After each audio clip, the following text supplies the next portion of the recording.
Real-time strategy fans, have you heard the news? Warhammer 40k Dawn of War 4 has officially been announced. I know, it's crazy. It's been almost 8 years since the last game released, and here we are finally with the long-awaited sequel. But you know what's even crazier? I've had a chance to play it. And now that the announcement has gone live, I can finally talk about my first impressions. Before I get started though, a couple of quick disclosures. First off, this video is sponsored by the publisher PlayOn, who got me the early access. But they did make it abundantly clear that they really want me to be honest about my impressions about the game. They're just feeling that confident. Secondly, I was not allowed to record any of the footage from my own playtesting of the game. That's not too unusual or concerning, it's just that the early access version I had was missing a few building and unit models, and they really want to make sure that any media going out during the announcement is putting its best foot forward. Pretty typical, that's fine. So instead I get to show off some B-roll footage that was pre-recorded. However, to make things more interesting for you, I did have an opportunity to talk to the devs directly and learn a bit more about their artistic vision for the game and what they're shooting for. I'll show you a couple of key highlights in this video, and then I will also include a link in the description to an uninterrupted interview session with those developers so you can hear their words directly. But without any further ado, let's get started. So the first thing you need to know is that Dawn of War 4 is not going to be developed by Relic Entertainment. Instead, that mantle has been taken up by King Art Games. Now that might be a familiar name for you. Back in 2020, they released an RTS called Iron Harvest, which I did play on my own time. It was pretty heavily inspired by Dawn of War 2, and I thoroughly enjoyed it. As far as the story setting, Dawn of War 4 is going to be once again centered around the Blood Ravens Space Marine chapter, this time on the planet Kronos about 200 years after the events of the Dark Crusade, which was an expansion for the first game. So right off the bat, just from that, you might be able to detect that the intent for Dawn of War 4 is to be a successor to Dawn of War 1. And the developers are not ambiguous about that. In the content creator brief that they sent me, they outright said that they are well aware that Dawn of War 3 was the worst received game in the franchise, and their intention is to return to form with the first two games, which were far, far more popular. I mean, don't just take it from me. Here's Jan Thaysen, the creative director and co-founder of King Art Games. When we talked about potentially doing Dawn of War 4 for the first time, and we came up with ideas, what could we do and so on, we of course looked at the first 3 games, and especially the first 2 games, of course, are like very beloved by people, they were very successful, but they're also very different, right? And so the question first is, okay, what do we mean when we say we want to do a Dawn of War, because there's not like a Dawn of War formula, right? There's the games are pretty different, and we said, okay, we actually want to go back to the first game because we felt like these more like classic RTS things you can do with big armies and economy and base building and research and all of that. That is something that we really liked, and we felt like, okay, this should be the core of the game. That doesn't mean that we didn't look at Dawn of War 2, of course, and even 3, and put some of the things we liked about those games in our concept as well. But basically, our guiding star was always Dawn of War 1. So for the hardcore fans of the Dawn of War franchise who felt that 3 veered a little too far off of the familiar path, hopefully this brings you a sigh of relief and renews your interest. But I'm sure you'd like to know a few more details about what the game is going to contain. So here's what I know so far. There are going to be 4 factions when the game releases, and each faction is going to gain their own campaign, complete with good old-fashioned cinematic cutscenes to really immerse you in the world. Across all 4 factions, there will be about 110 units and buildings to pick from. And the game is also going to have multiplayer or co-op support, plus a game mode called Last Stand. All of this is going to be available on day 1. But what are the 4 factions, you ask? Well, of course, there's going to be the Space Marines. There's also going to be the Orcs. No surprises there. That's been a staple of the Dawn of War franchise. But the other 2 are more interesting. We have the Necrons making a return into the game, and for the first time ever, the Adeptus Mechanicus are going to be a standalone faction. Now, each of these factions is going to feature very different play styles, which means this game is inherently going to be kind of asymmetric, which is notoriously difficult to balance, but if they can pull it off, that also means there's going to be something for everyone. This is something that Games Workshop and us have worked very, very closely together and collaborated very tightly to get that across, not just because it's important that things don't just look and sound right in the world of Warhammer 40k, but also that things play in a way that fans of that world would expect. What is the core appeal of them to players? Like, not just all the cool stuff and the visuals and everything, of course, next to that, but also what kind of elements could we translate possibly from the tabletop game into a real-time strategy game, and how would that work?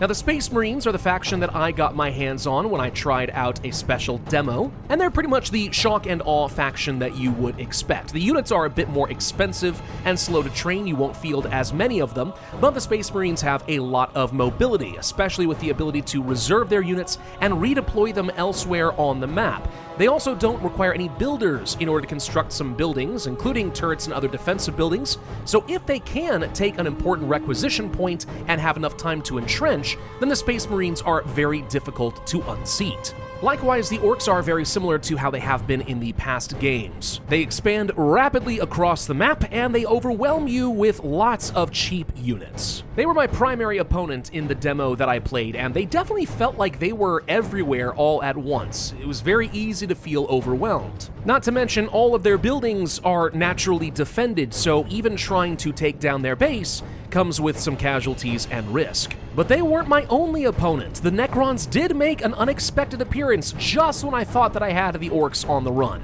Now, from what limited information we have about the Necrons, it certainly looks like some or all of their buildings are going to be mobile, albeit very slow. So they are going to be the slow-marching tide across the map, extremely intimidating and very difficult to punch through, and the longer the game goes on, presumably the stronger they are going to become. I also believe that the Necrons are going to be able to literally regenerate some of their fallen units, but I don't have a lot of information on that quite yet. And then, of course, there is the Adeptus Mechanicus. Now, I'm afraid I don't know much about this faction. They were not in the demo that I played. My understanding is that they are going to be a faction with interconnected buildings and units with various different pylons and nodes, and the focus of the Adeptus Mechanicus is going to be having really strong intel and then buffing all of their units and buildings. But what does that mean in practice? I don't know yet. There are a few other details that were alluded to in the content creator brief that I received. For example, some special effects for different factions like the Orcs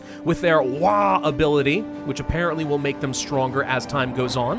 How does that translate? I don't know. I haven't had a chance to see it in person yet. But if you watch the interview I have with the devs, they do explain in a little bit more detail. Again, link in the description.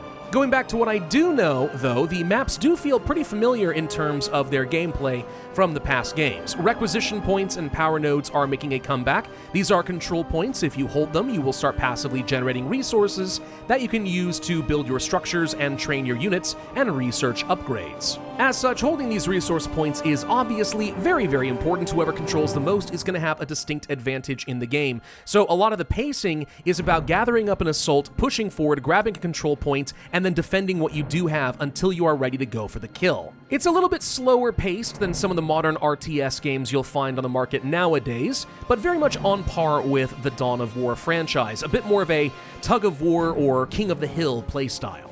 How do you feel like that's going to jive with the current gaming audience? Do you feel like players have kind of moved into a fast, twitchy direction, and maybe that it'll be a little bit harder for this to land with them, or do you think that you can make this compelling? I think it's possible that some people are more on the side, I want a lot of control and second-to-second gameplay is everything, whatever.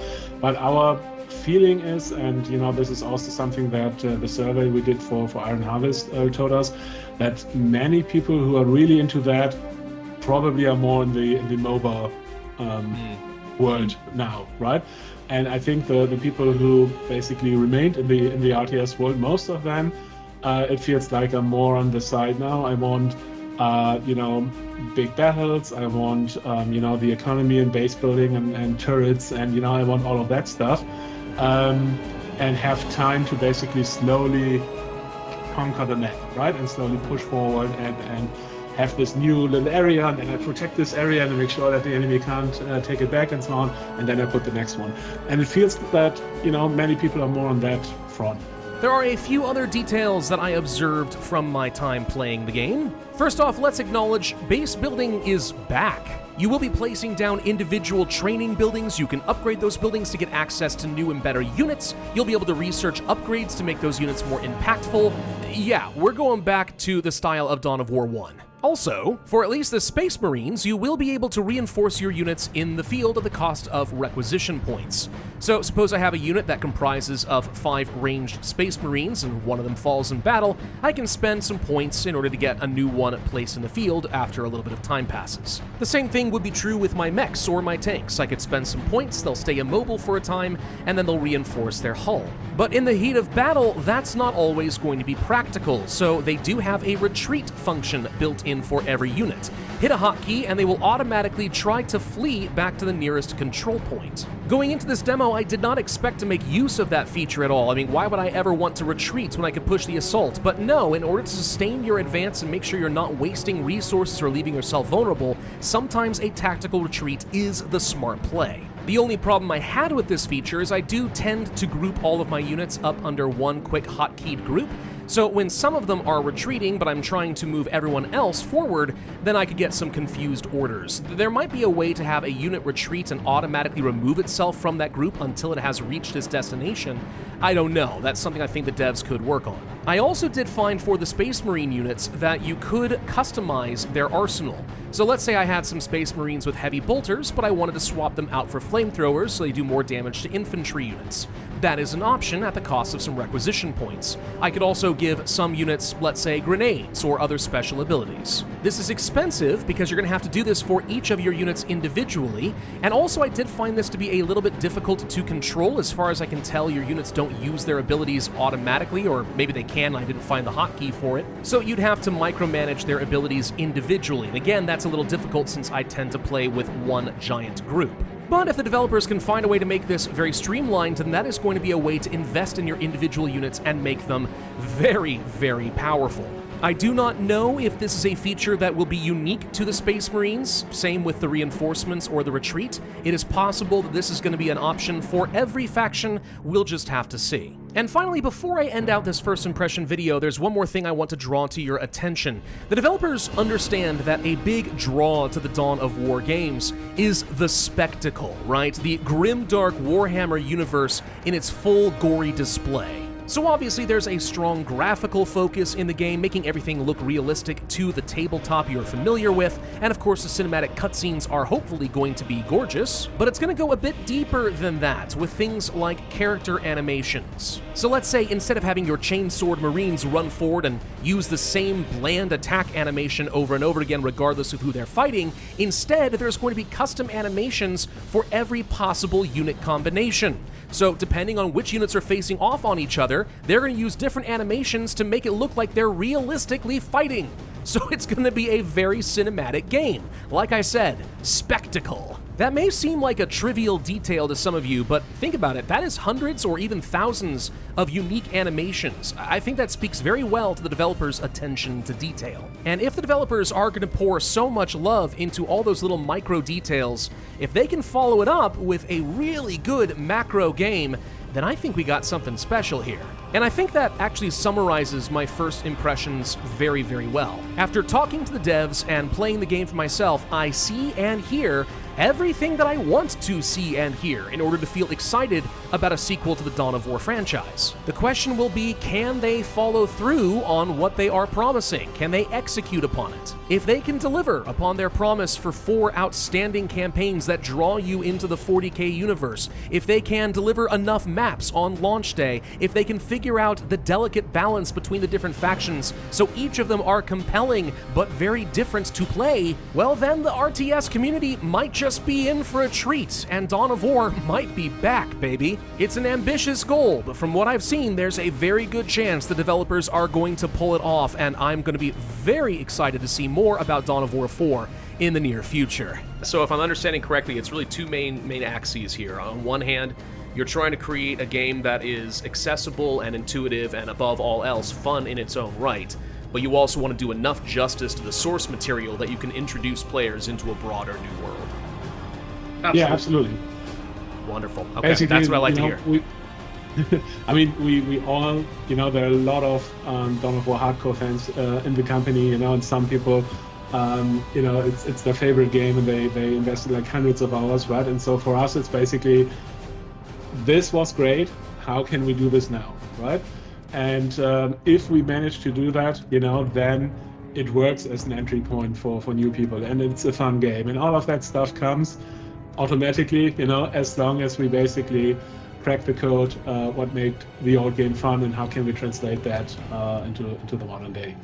Thank you all very much for watching this video. I hope you did find it informative in some way, and I hope you're as excited as I am. Of course, once again, a big thank you to PlayOn, the publisher, for sponsoring this video and getting me the early access. It is an honor and a treat to be involved this early on in its development. And once again, I'll say, if you guys want to see my entire interview with the developers, where I asked some pretty tough and direct questions, you can hear their responses directly. In addition, I'll also include a link to what information we do have for Dawn of War 4 up to this point, and you can click on that if you would like to learn more. Thanks again for watching, and I will see you guys next time.